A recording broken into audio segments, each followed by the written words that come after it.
waaqayyoo hunduma keenya wajjin haa ta'u. Faarfannaa kana faarfachuudhaaf maqaa abbaa ilmaa fi qulqulluu sadawaqa tokkooti amannee galata waaqayyoo guyyaarraa eebbisee nuuf kennee galata waaqayyoo nuuf kennee bakka jirurraa nu waame kaayyoodhaan nu ga'ee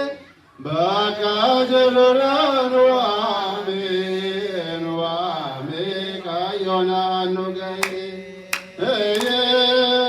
bakka jirurraa nu waame kaayyoodhaan nu ga'ee bakka jirurraa nu waame kaayyoodhaan nu ga'ee galata waaqayyoo guyyaarraa eebbisee nuuf kennee sagalee keessa baasaa malee bakka jirurraa